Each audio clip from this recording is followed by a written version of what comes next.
Hello everyone, welcome to online study YouTube channel. Online study YouTube চ্যানেলে আপনাদের সবাইকে স্বাগত। তো এই ভিডিওর মাধ্যমে পশ্চিমবঙ্গের লোকনৃত্য থেকে বেশ কিছু গুরুত্বপূর্ণ তথ্য আপনাদের কাছে তুলে ধরবো এবং প্রত্যেকটা তথ্য কিন্তু খুবই গুরুত্বপূর্ণ এবং প্রত্যেকটা তথ্যই কিন্তু বিভিন্ন সরকারি পরীক্ষার জন্য কিন্তু খুবই গুরুত্বপূর্ণ। তো আপনারা পুরো ভিডিওটি প্রথম থেকে শেষ পর্যন্ত দেখুন, যেখানে পশ্চিমবঙ্গের লোকনৃত্য সম্পর্কিত বিভিন্ন গুরুত্বপূর্ণ তথ্য আপনারা পেয়ে যাবেন এবং এই সমস্ত তথ্যগুলো যদি আপনারা মাথায় রাখতে পারেন, সেক্ষেত্রে যে কোনো প্রশ্নের উত্তর আপনারা কিন্তু সবার আগে যে কোনো পরীক্ষাতে দিয়ে আসতে পারবেন। তো প্রত্যেকের জন্য কিন্তু ভিডিওটি গুরুত্বপূর্ণ। এছাড়াও যারা WBI SSC group C group D পরীক্ষা দেবেন, তাদের কাছেও কিন্তু পশ্চিমবঙ্গের আর্ট অ্যান্ড কালচার এই টপিকটা বা এই বিষয়টা খুবই গুরুত্বপূর্ণ। তারাও পুরো ভিডিওটি প্রথম থেকে শেষ পর্যন্ত দেখুন। আশা রাখবো তাদের কাছেও ভিডিওটি ইনফরমেটিভ মনে হবে। তো মূল ভিডিও যাওয়ার আগে আপনাদের কাছে একটাই রিকোয়েস্ট, যদি চ্যানেল নতুন হয়ে থাকেন সেক্ষেত্রে এই ধরনের বিভিন্ন টপিক ধরে বিভিন্ন জিকে লিডের ভিডিও পাওয়ার জন্য অবশ্যই চ্যানেলটিকে সাবস্ক্রাইব করে পাশে থাকা বেল আইকনটি অল করে রেখে দেবেন, যাতে যে কোনো ধরনের ভিডিওর আপডেট সবার আগে পেয়ে যেতে পারেন তার জন্য। তো চলুন পশ্চিমবঙ্গের লোকনৃত্য সম্পর্কে গুরুত্বপূর্ণ ইনফরমেশন বা গুরুত্বপূর্ণ তথ্য নিয়ে ভিডিওটা শুরু করছি। তো প্রথম আমরা যেটা দেখে নেব সেটা হচ্ছে আলকাপ নৃত্য। এটি কিন্তু পশ্চিমবঙ্গের মধ্যে খুবই জনপ্রিয় একটি নৃত্য, যেখানে এই নৃত্যটি মূলত পশ্চিমবঙ্গের যে গ্রামীণ সম্প্রদায় আছে তারা কিন্তু পরিবেশন করে এবং এটি বিশেষ করে মালদা জেলায় কিন্তু খুবই পরিচিত। এছাড়াও এই নৃত্যটি এপ্রিলের মাঝামাঝি সময় যখন শিবের গাজন উৎসব হয় তখন কিন্তু এই নৃত্যটি কিন্তু পরিবেশন করা হয়, অর্থাৎ এই আলকাপ নৃত্য কিন্তু শিবের গাজন উৎসবের সাথে কিন্তু যুক্ত। এছাড়াও এটি নাচ, গান, নাটক এবং আবৃত্তির একটি সংমিশ্রণ, অর্থাৎ এই আলকাপ নৃত্যর মধ্যে নাচ, গান, নাটক এবং আবৃত্তি কিন্তু সংমিশ্রিত থাকে। এবং এই আলকাপ নৃত্যর দলে কোরাস, বাদ্যযন্ত্র শিল্পী, এছাড়াও নৃত্যশিল্পী এবং গায়ক কিন্তু অন্তর্ভুক্ত থাকে। তো এই সমস্ত পয়েন্টগুলো কিন্তু খুবই গুরুত্বপূর্ণ আলকাপ নৃত্যের জন্য। তো পরবর্তী হচ্ছে বাউল নৃত্য। এটিও কিন্তু খুবই জনপ্রিয় একটি নৃত্য পশ্চিমবঙ্গের, যেখানে এই নৃত্যটি কিন্তু বাউলদের ধর্মীয় আচারের একটি অংশ এবং বাউল গানগুলির ধরন আধ্যাত্মিক এবং এই গানগুলির গাওয়ার সময় বাউলরা কিন্তু নাচতে শুরু করে। অর্থাৎ বাউলরা যে সমস্ত গানগুলি গায় সেই সমস্ত গানের ধরনই হচ্ছে আধ্যাত্মিক ধরনের গান তারা কিন্তু গেয়ে থাকে এবং যখন তারা এই গানগুলি পরিবেশন করে তখন কিন্তু বাউলরা নাচতে নাচতে তাদের এই গানগুলি পরিবেশন করে এবং এটিকে কিন্তু বাউল নৃত্য বলা হয়। এছাড়াও তারা এই নৃত্য করার সময় ডান হাতে একতারা ধরে রাখে, অর্থাৎ এইখান থেকে কিন্তু একটা প্রশ্ন হতে পারে যে বাউলরা কোন যন্ত্র ইউজ করে গান করে, সেটি হচ্ছে একতারা, এরকম প্রশ্ন কিন্তু হতে পারে। এছাড়াও আরো একটি পয়েন্ট আপনাদের মাথায় রাখতে হবে, এই বাউল নৃত্য করার সময় কেউ কেউ কিন্তু পায়ের গোড়ালির চারপাশে ঘুমুর পরে কিন্তু এই নৃত্য করে। তো এই চারটি পয়েন্ট কিন্তু বাউল নৃত্য থেকে খুবই গুরুত্বপূর্ণ। এছাড়াও আগে যেটা বললাম, একতারা কিন্তু এই নৃত্যের এবং বাউল গানের একটি গুরুত্বপূর্ণ অংশ, এটাও আপনাদের মাথায় রাখতে হবে। আর এই নৃত্যটি মূলত পশ্চিমবঙ্গের দুখানা জেলা, একটা হচ্ছে বর্ধমান ও বীরভূম জেলায় এটি কিন্তু খুবই জনপ্রিয়। তো বাউল নৃত্য প্রধানত পশ্চিমবঙ্গের কোন জেলায় জনপ্রিয়, এই ধরনের প্রশ্ন আপনারা দেখতেই পারেন WBI SSC group C group D পরীক্ষায়, যেটার সঠিক উত্তর হবে বর্ধমান এবং বীরভূম। তো পরবর্তী যেটি আছে সেটা হচ্ছে ভাদু নৃত্য। এটিও কিন্তু খুবই জনপ্রিয় একটি নৃত্য, যেখানে ভাদু নৃত্য প্রধানত কিন্তু বর্ষাকালে পরিবেশিত হয়। এছাড়াও উৎসবের সময় গ্রামবাসীরা প্রচুর ফসলের জন্য ভাদুর কাছ থেকে আশীর্বাদ চান, অর্থাৎ মূলত আদিবাসী সম্প্রদায়েরা কিন্তু এই ভাদু নৃত্য করে থাকে এবং আদিবাসী সম্প্রদায়ের মানুষরা ভাদুর কাছ থেকে প্রচুর ফসলের জন্য ভাদুর কাছ থেকে আশীর্বাদ চাওয়ার জন্য কিন্তু এই নৃত্য পরিবেশন করে। এছাড়াও বিবাহিত এবং অবিবাহিত উভয় মহিলারাই কিন্তু ভাদু নৃত্য পরিবেশন করে এবং বাঁকুড়া, পুরুলিয়া, পশ্চিম বর্ধমান এবং বীরভূম জেলায় এই নৃত্যটি কিন্তু খুবই জনপ্রিয়। তো কোন কোন জেলায় এই নৃত্যগুলি জনপ্রিয় সেগুলি আপনাদের মাথায় রাখতে হবে এবং কখন এই নৃত্যগুলি পরিবেশন করা হয় সেগুলো কিন্তু আপনাদের মাথায় রাখতে হবে। তো পরবর্তী হচ্ছে বুড়া বুড়ি নাচ। এটিও কিন্তু খুবই গুরুত্বপূর্ণ, যেখানে বুড়া বুড়ি পশ্চিমবঙ্গের একটি হচ্ছে সাধারণ নৃত্য এবং এই নৃত্যে নৃত্যশিল্পীরা তাদের চরম বয়স চিত্রিত করার জন্য বৃদ্ধ পুরুষ এবং মহিলার মুখোশ কিন্তু পরে এই নৃত্য করে থাকে, যেটা আপনারা কিন্তু এই ছবির মাধ্যমে দেখতে পাচ্ছেন। এছাড়াও এই বুড়া বুড়ি নাচ কিন্তু কলকাতার যে বানজারা নৃত্য আছে তারই একটি অনুরূপ এবং এই বুড়া বুড়ি নাচ করার সময় নৃত্যশিল্পীরা গান এবং ড্রাম বাজিয়ে ছন্দের সাথে সাথে কিন্তু নৃত্য করেন। তো এই ধরনের নাচকে কিন্তু বুড়াবুড়ি নৃত্য বলা হয়। তো এই পাঁচটা পয়েন্ট কিন্তু খুবই গুরুত্বপূর্ণ বুড়াবুড়ি নাচ থেকে। এবং নেক্সট হচ্ছে বৃতা ও কালী নৃত্য, যেখানে বৃত্তা নৃত্য সাধারণত কোনো প্রাণঘাতী রোগ থেকে সেরে ওঠার পরে দেবতাদের ধন্যবাদ প্রদর্শন হিসেবে কিন্তু পরিবেশন করা হয় এবং এই নৃত্যে নৃত্যশিল্পী মুখোশ পরে তরবালি নাড়িয়ে নৃত্য করেন। আর এটি হলো বৃত্তা নৃত্য।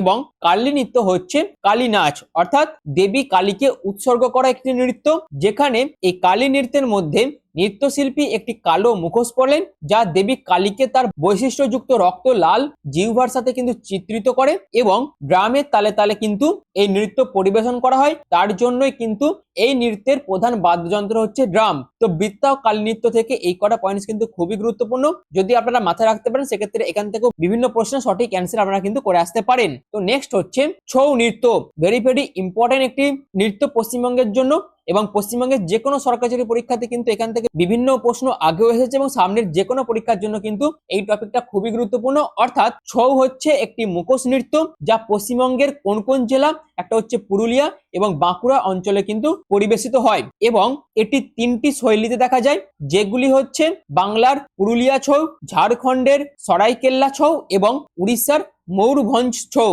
অর্থাৎ ছৌ নৃত্যের যে শৈলী আছে সেটিকে তিনখানা স্টেট অনুযায়ী কিন্তু ভাগ করে দেওয়া হয়েছে, যেখানে বাংলার মধ্যে হচ্ছে পুরুলিয়া ছৌ, এবং ঝাড়খণ্ডের মধ্যে হচ্ছে সরাইকেল্লা ছৌ, এবং উড়িষ্যার মধ্যে হচ্ছে ময়ূরভঞ্জ ছৌ। এই তিনটেই কিন্তু আপনাদের মাথায় রাখতে হবে, তিনটে থেকে কিন্তু প্রশ্ন আসতেই পারে। এবং ছৌ মূলত বাংলা বর্ষপঞ্জিতে চৈত্র মাসের শেষের দিকে অর্থাৎ মার্চ এপ্রিল মাসে সূর্য উৎসব উপলক্ষে কিন্তু পরিবেশিত হয়, এবং এই নৃত্য শৈলীতে নৃত্যশিল্পীরা ঢাল, তরোয়াল এবং লাঠি নিয়ে কিন্তু অভিনয় করেন। এছাড়াও ছৌ নৃত্যের মাধ্যমে রামায়ণ ও মহাভারত এবং আরো বিভিন্ন পর্বের উপর ভিত্তি করে কিন্তু তৈরি হয়েছে, এবং বিভিন্ন নাটক কিন্তু ছৌ নৃত্যের মাধ্যমে পরিবেশন করা হয়। এছাড়াও এটি একটি যুদ্ধের মতো নৃত্য, যেখানে নৃত্যশিল্পীরা ঘুরে বেড়ায়, হাঁটু গেড়ে বসে এবং হঠাৎ করে তাদের বিরোধীদের সামনে এগিয়ে যায়, এবং এইভাবেই তারা কিন্তু এই ছৌ নৃত্য পরিবেশন করে। তো এখান থেকে মেন পয়েন্টগুলি আমি আপনাদের কাছে তুলে ধরলাম, এবং এই সমস্ত পয়েন্টগুলো থেকে কিন্তু বিভিন্ন প্রশ্ন হতে পারে। আশা করি আপনারা সেই সমস্ত প্রশ্নের সঠিক অ্যান্সার এর পরবর্তীতে করে আসতে পারবেন। তো নেক্সট হচ্ছে,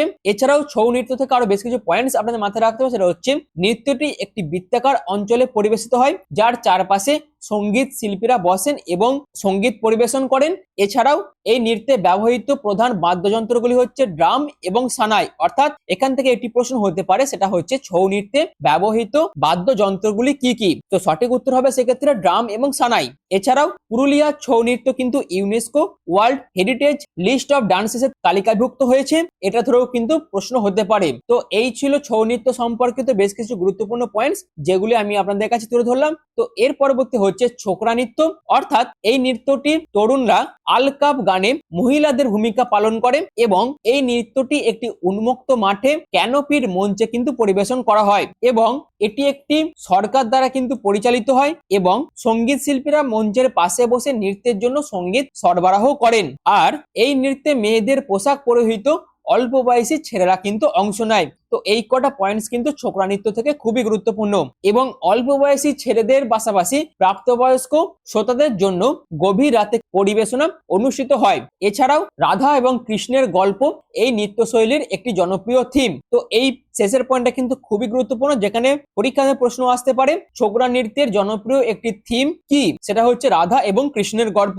এবং এই ছোকরা নৃত্য কিন্তু মূলত পশ্চিমবঙ্গের মুর্শিদাবাদ এবং মালদা অঞ্চলে প্রদর্শিত হয়। তো এখান থেকে এটি প্রশ্ন হতে পারে, সেটা হচ্ছে ছোকরা নৃত্য পশ্চিমবঙ্গের কোন অঞ্চলে প্রদর্শিত হয়, সেটা হচ্ছে মুর্শিদাবাদ এবং মালদা। তো আশা করি এই কটা পয়েন্টস আপনাদের কাছে ক্লিয়ার করতে পেরেছি। তো পরবর্তী হচ্ছে ঢালি নৃত্য অর্থাৎ ঢালি নাচ, যেখানে এটা রাজা প্রতাপাদিত্য রাজত্বকালে উদ্ভূত এবং বিকশিত হয়েছিল অর্থাৎ বিকশিত হয়েছিল, যেখানে ঢালি নৃত্য দুই ব্যক্তির মধ্যে সঞ্চালিত হয়, যারা বেতেল বোনা ঢাল এবং বাঁশের লাঠি কিন্তু ব্যবহার করেন এই নৃত্যের টাইম, যেটা আপনারা কিন্তু ছবির মাধ্যমে দেখতেই পাচ্ছেন। এছাড়াও ড্রাম এবং পিতলের খঞ্জনি বাদ্যযন্ত্র হিসেবে ব্যবহৃত হয়। তো এখান থেকে একটি প্রশ্ন হতেই পারে, সেটা হচ্ছে ঢালি নৃত্যের বাদ্যযন্ত্র হিসেবে কি কি ব্যবহৃত হয়, সেটা হচ্ছে ড্রাম এবং পিতলের খঞ্জনি। তো নেক্সট হচ্ছে, এই নৃত্যের মূল উদ্দেশ্য হলো নৃত্যশিল্পীদের শারীরিক এবং পেশিগত দক্ষতা প্রদর্শন করা, এবং এই ঢালি নাচ শুরু করার জন্য সঙ্গীতের সাথে সামঞ্জস্য রেখে দুই যোদ্ধা একে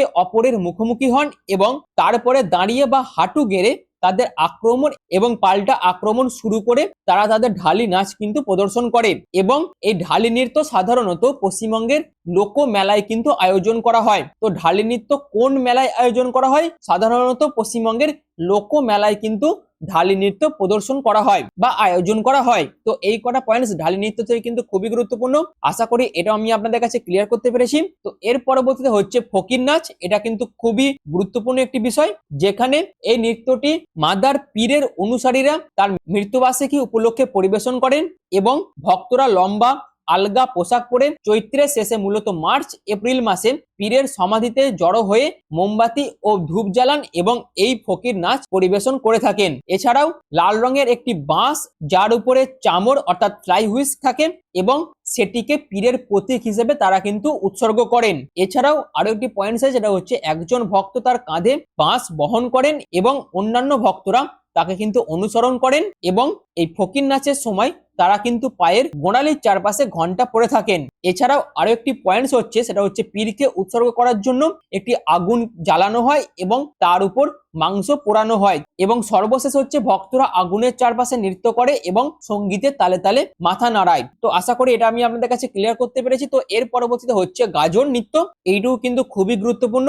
আপনারা জানেন যে গাজন উৎসব একটি গুরুত্বপূর্ণ টপিক, যেখানে এই গাজন উৎসব বাংলার কিছু কিছু অংশে মূলত চৈত্র মাসে অনুষ্ঠিত হয়, যা খুব জনপ্রিয় একটি উৎসব এবং ভগবান শিব এবং দেবী পার্বতীর প্রশংসায় কিন্তু গাজন গান গাওয়া হয়। তো এখান থেকেও প্রশ্ন হতে পারে যে কাদের প্রশংসায় গাজন গান গাওয়া হয়, সেক্ষেত্রে সঠিক উত্তর হয় ভগবান শিব এবং দেবী পার্বতীর প্রশংসায় গাজন গান গাওয়া হয়। এবং এর পরবর্তীতে হচ্ছে গান এবং নাচই এই উদযাপনের একটি গুরুত্বপূর্ণ অংশ এবং নৃত্যশিল্পীরা মাঝে মাঝে হর পার্বতীর পোশাক পরে ঢোল কাঁসর এবং বাঁশির সাথে নাচতে নাচতে গ্রামে ঘুরে বেড়ায় এবং এই গাজন উৎসব কিন্তু মালদা মুর্শিদাবাদে বোলান নামেও পরিচিত। এটাও কিন্তু খুবই গুরুত্বপূর্ণ একটি পয়েন্ট, যেখান থেকে প্রশ্ন হতে পারে যে গাজন উৎসব মালদা মুর্শিদাবাদে কি নামে পরিচিত, সেক্ষেত্রে সঠিক উত্তর হয়ে যাবে বোলান। তো এই কটা পয়েন্টস কিন্তু গাজন উৎসব থেকে খুবই গুরুত্বপূর্ণ। আশা করি এটাও আমি আপনাদের কাছে ক্লিয়ার করতে পেরেছি। এর পরবর্তীতে হচ্ছে গম্ভীরা নৃত্য। এটিও কিন্তু খুবই গুরুত্বপূর্ণ, যেখানে এই নৃত্যটি একজোড়া নৃত্যশিল্পী দ্বারা পরিবেশিত হয়, যেখানে একজন দাদুর প্রতিনিধিত্ব করে এবং অন্যজন নাতির, এবং নৃত্যের চরিত্রগুলি তাদের নৃত্যের মাধ্যমে সমসাময়িক সামাজিক রাজনৈতিক এবং নৈতিক উদ্বেগকে প্রদর্শন করে। এবং এই গম্ভীরা নৃত্যটিতে গদ্য এবং পদ্য উভয় ক্ষেত্রেই গান এবং সংলাপ জড়িত থাকে এবং নৃত্যে ব্যবহৃত বাদ্যযন্ত্রগুলি হচ্ছে হারমোনিয়াম, বাঁশি এবং ঢাক। তো এইখান থেকে প্রশ্ন যেটি হতে পারে সেটি হচ্ছে গম্ভীরা নৃত্যের ব্যবহৃত বাদ্যযন্ত্রগুলি কি কি, সেক্ষেত্রে সঠিক উত্তর হবে হারমোনিয়াম, বাঁশি এবং ঢাক। এবং এই গম্ভীরা নৃত্যের টাইমে শিল্পীরা মুখোশ পরে কিন্তু এই গম্ভীরা নৃত্য প্রদর্শন করে থাকে। আর মূলত এই গম্ভীরা নৃত্য উত্তরবঙ্গে বিশেষত মালদা জেলায় কিন্তু খুবই জনপ্রিয়। এই পয়েন্টটা ধরেও কিন্তু প্রশ্ন হতে পারে, আর এই পয়েন্টটা কিন্তু ভেরি ভেরি ইম্পর্টেন্ট একটি পয়েন্ট। আশা করি গম্ভীরা নৃত্য থেকে এই গুরুত্বপূর্ণ পয়েন্টস গুলি আমি আপনাদের কাছে ক্লিয়ার করতে পেরেছি। নেক্সট হচ্ছে গৌড়ীয় নৃত্য। এটিও কিন্তু খুবই গুরুত্বপূর্ণ, যেখানে গৌড়ীয় শব্দটির আক্ষরিক অর্থ আপনার জানতে হবে। যেখানে গৌড়ীয় শব্দটির আক্ষরিক অর্থ হচ্ছে গৌড়, অর্থাৎ গৌড় শব্দ থেকে এই গৌড়ীয় শব্দটি এসেছে, যার অর্থই হচ্ছে পুরাতন বাংলা। এবং এই নৃত্য শৈলীটি নাট্যশাস্ত্র থেকে উদ্ভূত, যা ভারতীয় নৃত্যের প্রাচীনতম একটি গ্রন্থ। তো এখান থেকে প্রশ্ন হতে পারে যে ভারতীয় নৃত্যের প্রাচীনতম গ্রন্থের নাম কি, সেটা হচ্ছে নাট্যশাস্ত্র। এবং এই গৌড়ীয় নৃত্য শৈলীটি এই নাট্যশাস্ত্র থেকে কিন্তু উদ্ভূত হয়েছে। এবং গৌড়ীয় নৃত্য সাহিত্য, ভাস্কর্য এবং চিত্রকলার উপর ভিত্তি করে কিন্তু তৈরি হয়েছে। এছাড়াও গৌড়ীয় নৃত্যের মধ্যে রয়েছে ছৌ, যা একটি বীরত্বপূর্ণ নৃত্য, এবং এর পাশাপাশি আছে নাচনি, যা রোমান্টিক। তারপর আছে কুষাণ, যা রাবণের লব এবং কুশের গল্প, এবং কীর্তন, যা ভক্তিমূলক। তো এই সমস্ত গুলি কিন্তু এই গৌড়ীয় নৃত্যের মধ্যে কিন্তু ইনক্লুড আছে। এবং এই শেষের পয়েন্টটি কিন্তু খুবই গুরুত্বপূর্ণ, যেখানে বলা হচ্ছে রবীন্দ্রভারতী বিশ্ববিদ্যালয়ে ডাক্তার মহুয়া মুখার্জি এই পুরানো শাস্ত্রীয় নৃত্যকে পুনর্জীবিত করেছেন। তো গৌড়ীয় নৃত্যের থেকে এই কটা পয়েন্টস কিন্তু খুবই গুরুত্বপূর্ণ, এবং এখান থেকে এটি প্রশ্ন হতে পারে যে গৌড়ীয় নৃত্যকে অর্থাৎ গৌড়ীয় শাস্ত্রীয় নৃত্যকে কে পুনর্জীবিত করেছেন, সেক্ষেত্রে সঠিক উত্তর হয়ে যাবে ডাক্তার মহুয়া মুখার্জি। তো এর পরবর্তীতে হচ্ছে ঘাটু নাচ, যেখানে এই ঘাটু নাচের মধ্যে ঘাটু গানও কিন্তু ইনক্লুড থাকে। এবং এই ঘাটু নাচের কিন্তু বেসিক্যালি কোনো ধর্মীয় বা সামাজিক কোনো ভিত্তি নেই। এর উদ্দেশ্যই হচ্ছে কেবলমাত্র দর্শকদের বিনোদন দেওয়া।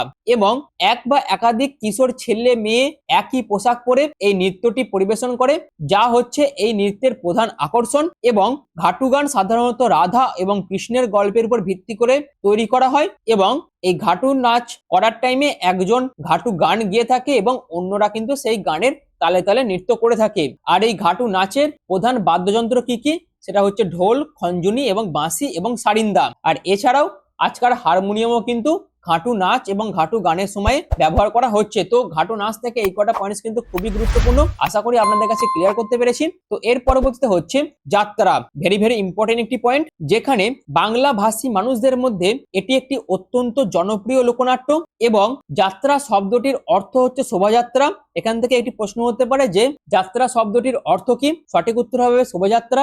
এবং 16শ শতাব্দীতে চৈতন্য মহাপ্রভু কর্তৃক পূর্ব ভারতে আনা বৈষ্ণব আন্দোলনের প্রতিক্রিয়া হিসেবে এটির উদ্ভব হয়। তো যাত্রা কখন বাংলাতে উদ্ভব হয়েছিল না, 16শ শতাব্দীতে চৈতন্য মহাপ্রভু কর্তৃক পূর্ব ভারতে আনা যখন বৈষ্ণব আন্দোলন শুরু হয়েছিল, এবং এই বৈষ্ণব আন্দোলনের প্রতিক্রিয়া হিসেবে এই যাত্রা কিন্তু উদ্ভব হয়। এবং এই নৃত্যশৈলীতে দুটি বৈশিষ্ট্য দর্শকদের আগ্রহ ধরে রাখে, যা হলো বিবেক এবং নিয়তি অর্থাৎ ভাগ্য। তো যাত্রা থেকে এই তিনটে পয়েন্টস কিন্তু খুবই গুরুত্বপূর্ণ, যেখান থেকে যে কোনো প্রশ্ন কিন্তু হতেই পারে। তো পরবর্তী হচ্ছে জারি নাচ, এটাও কিন্তু খুবই গুরুত্বপূর্ণ। আর এই জারি নাচ হচ্ছে জারি গানের সাথে যুক্ত, এবং সাধারণত শিয়া মুসলমানদের দ্বারা কিন্তু এই জারি নাচ পরিবেশিত হয়। এবং এই জারি নাচ প্রধানত কখন সংঘটিত হয় না, মোহরমের সময় কিন্তু এই জারি নাচ সংঘটিত হয়। এবং জারি নাচের সময় প্রায় 8 থেকে 10 জন জোয়ান যুবক একটি জারি নাচের দল কিন্তু গঠন করেন, এবং দলটির নেতাকে ওস্তাদ বলা হয় এবং অন্যান্যদের দোহার বলা হয়। তো এখান থেকে একটি পয়েন্ট আপনাদের মাথায় রাখতে হবে, যেটা হচ্ছে বা একটি প্রশ্ন হতে পারে, সেটা হচ্ছে জারি নাচের যে দল থাকে সেই দলের নেতাকে কি বলা হয় এবং অন্যান্যদের কি বলা হয়। সেক্ষেত্রে সঠিক উত্তর হবে ওস্তাদ এবং দোহার। তো জারি নাচ থেকে 4টে পয়েন্টস কিন্তু খুবই গুরুত্বপূর্ণ। তো পরবর্তীতে হচ্ছে ঝুমুর নাচ, এটাও কিন্তু খুবই গুরুত্বপূর্ণ একটি বিষয়। এখান থেকেও কিন্তু বিভিন্ন প্রশ্ন এর আগে WBSSC group C group D পরীক্ষাতে এসেছে। তো ঝুমুর নাচ হচ্ছে প্রধানত পুরুলিয়া, বীরভূম, বাঁকুড়া এবং বর্ধমান থেকে এই নৃত্যের বিভিন্ন রূপ কিন্তু উদ্ভূত হয়েছে। এবং এই ঝুমুর নাচটি মেয়েরা পরিবেশন করে এবং ছেলেরা ঢোল ও মাদল বাজায়। তো ঝুমুর নাচের প্রধান বাদ্যযন্ত্র কি, ঢোল এবং মাদল। এছাড়াও এই নৃত্যের সাথে সাথে গাওয়া হয় দ্রুত গতির ঝুমুর গান। তো এটাও কিন্তু আপনাদের মাথায় রাখতে হবে। তো ঝুমুর নাচ থেকে এই কটা পয়েন্টসই কিন্তু সব থেকে গুরুত্বপূর্ণ পয়েন্টস, যেগুলি আমি আপনাদের কাছে তুলে ধরলাম। এর পরবর্তীতে হচ্ছে খ্যামটা নাচ, যেখানে এই খ্যামটা নাচ পশ্চিমবঙ্গের লোকনৃত্যের একটি জনপ্রিয় রূপ, যা 30 থেকে 40 বছর আগে উদ্ভূত হয়েছিল। এবং এটি একটি ভক্তিমূলক ধরনের নৃত্য, যা পেশাদার মহিলা নৃত্যশিল্পীদের দ্বারা কিন্তু পরিবেশিত হয়। এবং এই ধরনের নাচ জনপ্রিয় এবং জন্মদিন এবং বিবাহ উদযাপনের সময় করা হয়, এবং দুর্গাপুজো এবং দোলযাত্রা জনপ্রিয় উৎসবের সময় এটি পরিবেশন করা হয়। ঐতিহাসিকভাবে এই নৃত্যটি বড় জমিদারদের প্রাঙ্গণে আগেকার দিনে কিন্তু পরিবেশন করা হতো। আর মূলত এই খ্যামটা নৃত্যের মাধ্যমে পরিবেশন করা হয় ভগবান কৃষ্ণের গান এবং রাধার প্রেম কাহিনীকে কিন্তু এই নৃত্যের মাধ্যমে, অর্থাৎ এই খ্যামটা নৃত্যের মাধ্যমে কিন্তু তুলে ধরা হয়। এবং এই নৃত্যে পরিবেশনের সময় তবলা, সারঙ্গি, হারমোনিয়াম, ঢোল, খঞ্জনি এই সমস্ত বাদ্যযন্ত্র কিন্তু ব্যবহৃত হয়। তো এই কটা পয়েন্টস কিন্তু খ্যামটা নাচ থেকে খুবই গুরুত্বপূর্ণ, আশা করি আপনাদের কাছে ক্লিয়ার করতে পেরেছি। এর পরবর্তীতে হচ্ছে কীর্তন, এটাও কিন্তু খুবই গুরুত্বপূর্ণ একটি বিষয়, যেখানে কীর্তন পশ্চিমবঙ্গের সর্বাধিক প্রদর্শিত নৃত্য শৈলীগুলির মধ্যে একটি। এবং এই নৃত্যটি ভগবান বিষ্ণুর উপাসনার নিবেদিত এবং খুবই বিখ্যাত, অর্থাৎ খুবই বিখ্যাত ধর্মীয় পুনর্জাগরণবাদী চৈতন্যদেব এই নৃত্যটিকে একটি যথাযথ এবং অনন্য রূপ কিন্তু দিয়েছিলেন।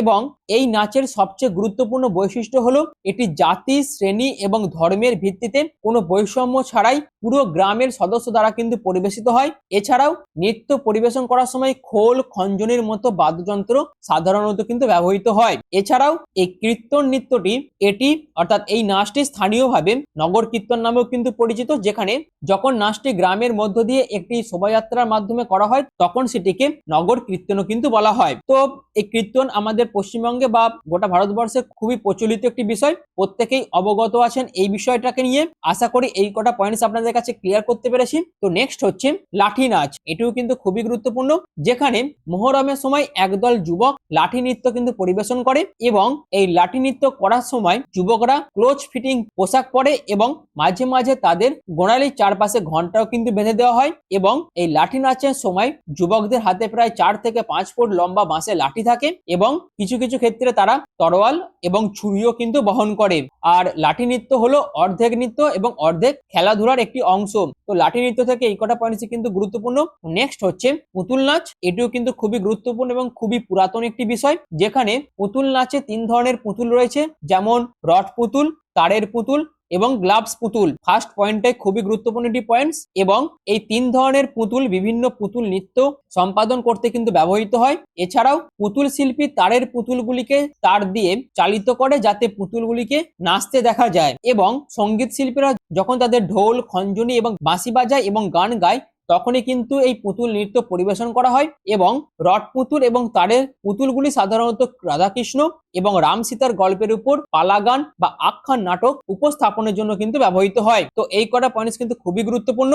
এছাড়াও পশ্চিমবঙ্গের 24 পরগনা জেলায় রড পুতুল এবং নদিয়া জেলায় স্ট্রিং পুতুল এখনো কিন্তু খুবই জনপ্রিয়। তো এখান থেকে একটি প্রশ্ন হতে পারে যে 24 পরগনা জেলায় কোন পুতুল নাচ খুবই জনপ্রিয়, সেক্ষেত্রে সঠিক উত্তর হয়ে যাবে রড পুতুল। এবং নদিয়া জেলায় কোন পুতুল নাচ এখনো জনপ্রিয়, সেক্ষেত্রে হয়ে যাবে স্ট্রিং পুতুল নাচ কিন্তু এখনো জনপ্রিয়। তো আশা করি পুতুল নাচ থেকে এই কটা পয়েন্টস আপনাদের কাছে ক্লিয়ার করতে পেরেছি।